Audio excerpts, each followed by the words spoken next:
Welcome back to the Talking Archive. I'm Josh Jacobs. Our conversation with Stacey Waller Halford continues. Last time we talked with her about her commercials, especially the McDonald's You Deserve a Break Today, which she did several of those. And now American Bandstand was on beginning in the 1950s, originally based in Philadelphia under the title Bandstand. It was hosted by Bob Horn its first 4 years, and then in 1956, Dick Clark took over as MC, and about a year later, it went national. Was in Philly till about 64, and then it moved to L.A., and by the time you auditioned, it had been in L.A. for at least 15 years. How did you find out about the opportunity to be a dancer there? You know, I really didn't know that was anything that was happening in L.A. It was nothing that I was looking for. It was at the time that I had walked away from the business and was just, you know, again, going back to loving to dance. It was just loving to dance and going out dancing with all my friends. And we used to go out every weekend. Every time we can get out, we would go to Disneyland. They used to have Videopolis. You might remember that. Disneyland, yeah. Or Studio K at Knott's Berry Farm. And we had all these fun places that we would go to. And there was just like a little bunch of us that would go out together. And one time we were dancing together at, I was trying to think about it. I think it was Studio K. And someone I had gone to grade school with comes over from the other side of the dance floor and starts dancing right in front of me. And couldn't believe I remember dancing, or we remembered each other. We found each other on a dance floor. We just had a blast. And he said, "Hey, I'm on a bandstand for next season." He said, "Do you want it? Would you be my partner?" I'm like, "Sure, why not?" And that was why I got on. And I danced on the show for probably 3 years plus until I went away to college. Wow. And it was just an absolute blast. We just had so much fun. And then he was able to get another dance partner, and I was able to get another dance partner so we could bring other people on the show. And it was just a wonderful time. Well, now, when he brought you on as dance partner, did you have to get approval of the producers? What kind of process did you go through to make sure that, okay, this person's right for the show? Well, there was someone that did all the casting. His name was, I even remember his name, Chris Cavallazzi. And we would write in to see if we could do the show that season or that next show or that next taping. Actually, we taped 4 shows in one day. Wow. Yeah. And so they would make notes, I guess, of who were the dancers and who they were, you know, wanting to have back on board on the show. And I think what they did was, and this is just my guess, so you'd have to talk to someone that was more on the inside. I was just a dancer. But what they did is they would have scouts that would say this person is a dancer, this person, you know, would be good on the show and that kind of thing. And that was what my friend that I had gone to grade school with, that's what it turns out that he was. He actually was a dancer in one of the parades at Disneyland and all that kind of thing. So that was how I got connected in. I guess I got the seal of approval. I don't know. But as we danced together, we did spotlight dance a number of times and all the fun things that you know, they have there, the Raider record, all that kind of good thing. And then one year, I think it was our second year that we were dancing, they asked us to be on the dance contest. Wow. So, yeah, during the summer, I want to say it was about 10 weeks, and there were 6 or 8 couples, and that we'd each dance all 10 weeks, and then people would call in and vote and all that kind of good stuff. And we didn't win, but it was, so much fun. It was a blast. Our little matching outfits, and oh, gosh, we had a good time.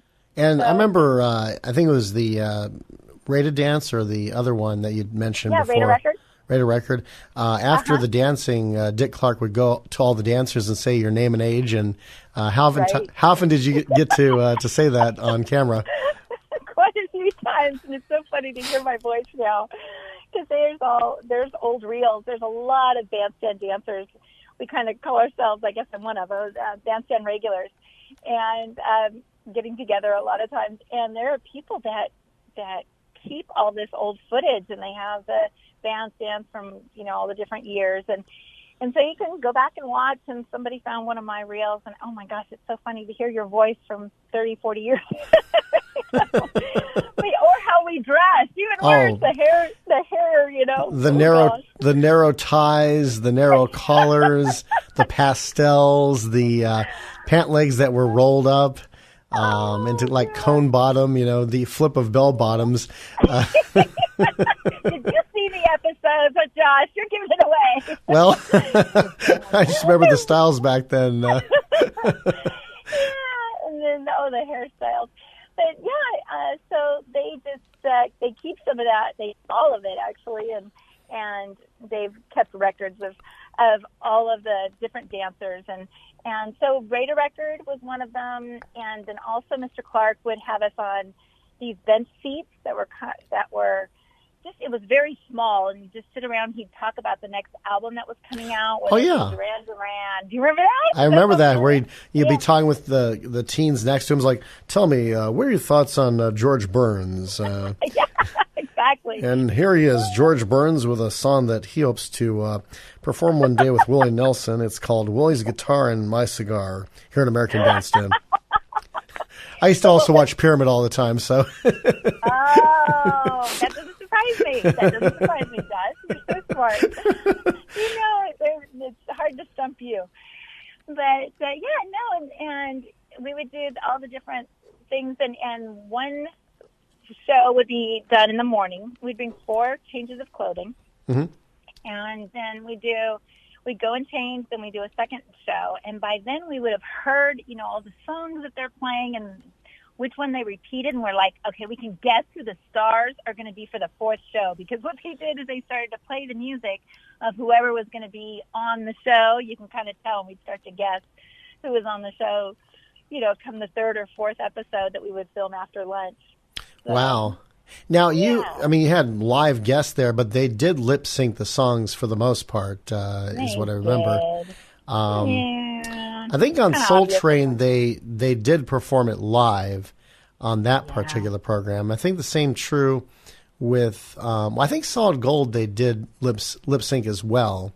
But, I mean, who are some of your favorite artists that appeared on? Because a lot of them, you know, with 4 episodes, there's quite a few bands right there that day. Who are your favorites that you got to meet? Oh my gosh, that's a great question. You know, I remember when ABC was on. They were I loved that band back in the day. Mm-hmm. And when they were on the show, they were really, really nice.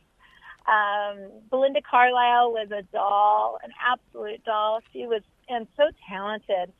And they could sing. They could actually, I mean, obviously, but I mean, they didn't need it to be dubbed. They didn't need it to be lip syncing it. And some of them were such great artists and not as great lip syncers. Why did you love this thing?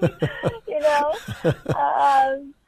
But yeah, golly, there were so many, Josh. It's hard to even recall, but those are 2 that stand out to me that were just really engaging and so kind. That's great. By the way, how much interaction do the dancers have with Dick Clark himself? That's such a good question. You know, Mr. Clark was he was an incredible worker. He was there on set, on the lot, what they say before anyone, and he left after everyone. He was an incredibly hard worker. Mm-hmm. And he was, when we would go to lunch, which was a funny story too, I'll tell you in a second, but when we would take breaks for lunch or when we were changing in between episodes, he would be filming the little spots for like, you know, Conair blow dryer or, you know, bongo jeans, you know, whatever it was. He'd do his little spots. He was nonstop, you know, or this candy bar, you know, payday candy bar. I'm just making it up at this point, but he was nonstop. He ran the show just so efficiently, and he was always on and so tender and caring with each of us to answer your question. There was one artist who I won't mention who it was, but he was just going outside the boundaries of being comfortable, which I was dancing. I think I was doing Spotlight with my partner, and he was making advances at me is basically what it was. And Mr. Clark is the one who shut it down and just made sure that he was kept away from the dancers even more. And it was like, wow, he was like our dad on set almost. Mm-hmm. It was you felt very comfortable, very protected. He's very much a family man, and just a beautiful soul. It was you just felt very comfortable being there and very well taken care of. That's great to hear. I mean, because I remember, America's Oldest Teenager and just doing so many things. I mean, in the 80s, he was doing Bandstand, $25,000 Pyramid, TV's Bloopers and Practical Jokes with Ed McMahon, not to mention a lot of commercials. And I thought to myself, does this guy ever sleep? Exactly. His work ethic was incredible. That's you. Just to my point, exactly. You get exactly what I'm saying. And even the New Year's, it's like, how is he staying up that late? I can't stay up that late. That's half his age. I was hoping one year they would have Dick Clark be the Grand Marshal in the Rose Parade. Of course, it would have to be on a New Year's Day when New Year's Day is on Sunday. That way, he could do the countdown show on ABC and then fly to LA the next day and then be there for the Rose Parade as Grand Marshal. Unfortunately, that never did happen, but that would have been so cool if it had, I mean, just... Yeah, if anyone should have done it, it's definitely America's Oldest Teenager. Youngest teenager? Oldest teenager? Yeah, oldest teenager, yeah. Mm-hmm. Yeah, absolutely. But a wonderful man, and his family as well, even after his passing.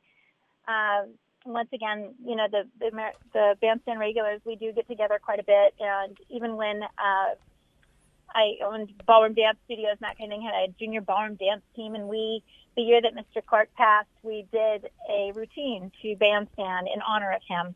Wow. And we performed it around Burbank and a number of things. And, a couple of his family members came out and, just to celebrate that. And it was it's a very much of a family still. I know that Dick and his wife Carrie got married on 7/7/77 at 7 p.m. And the pastor that officiated their wedding was John Davidson's dad, who was a minister. Is that right? Yeah, and then ironically, since Dick Clark wasn't able to do the $100,000 Pyramid when it returned in syndication in early '91 because he was doing the Challengers in syndication, John Davidson became the host of Pyramid that year for about a year and a half. So it's like, again, this weird connection that I'm thinking about. But and then I saw his son, Rat Clark, on the Will Shriner show back in the late 80s. And Rack is actually Richard A. Clark the third. Mr. Clark is Richard A. Clark Jr., his dad. And the thing, he said, growing up, all three of us went by the nickname Dick. And finally, Richard Clark the third said, I got so sick of being at parties and somebody saying Dick, and all three of us going, yeah. So, so he decided to take his initials RAC and became Rack Clark. Oh my goodness! I did not know that's how that happened. Yeah. Wow, that's so funny. Yeah, they're a beautiful family, though. It just that not an ounce of pretension that I could sense. It was all very, very gracious. Now, as far as the show is concerned, I remember VH1 showed repeats of Bandstand back in the 1990s. Is there any venue right now online or any platform that has repeats of Bandstand? I mean, I know there's episodes randomly placed on YouTube, but is there any particular official place where you can see a bunch of those episodes? Not that I'm aware of. It doesn't mean that there isn't one, but I think I might know about it if there was, because we do stay in touch on Facebook. The people that are, they're the Bandstand regulars on Facebook, and people that keep us connected. So I think I should have heard about it, but I haven't heard of anything. I would love to hear a couple of the older, because there are some people that danced in Philly that came out to LA that wow. I'm still in touch with. Yeah, Bunny Gibson and she's still in the industry. She's a lovely, lovely human being. Just one of the most wonderful, gracious women you'd ever want to meet. And she's out here, and she was one of the originals. And there's a number of people that still do a lot of things that have to do with keeping the American Bandstand memory alive. And so in staying in touch with her, I would think that something would have been brought up, but I haven't heard anything, but I'll let you know if I do. Sounds good. Yeah, definitely. It was interesting you mentioned Philadelphia because Dick Clark's original announcer on Bandstand until about 1968 was Charlie O'Donnell. Followed him to L.A. from Philly as well. And then O'Donnell was Clark's announcer on TV's Bloopers and Practical Jokes. So they got reunited about 15 years after O'Donnell left Bandstand, and Dick became the main announcer and host of the show. I remember the first episode of Bloopers. This is the way Charlie O'Donnell did. Is like, and now here's the hosts of our show, Ed Clark and Dick McMahon. And that only lasted the first episode, but I busted up laughing. I hope they refilmed that. We recorded that. That's awesome. This is the Talking Archive. I'm Josh Jacobs. We're enjoying our conversation. A lot of good times with Stacey Waller when she was on American Bandstand back in the 1980s as a dancer. And I'm sure there's a lot more stories we could share. And look forward to having other bandstand dancers tell their stories here soon on the Talking Archive as well. By the way, subscribe to our YouTube channel. We'd love to have your subscription. That way you get updated with when new interviews come on. And if you want to follow me on Instagram, it's JoshDJ57. That's JoshDJ57. And next time, Stacey talks about dancing around the world and some of her favorite stories in that next chapter of her life and career.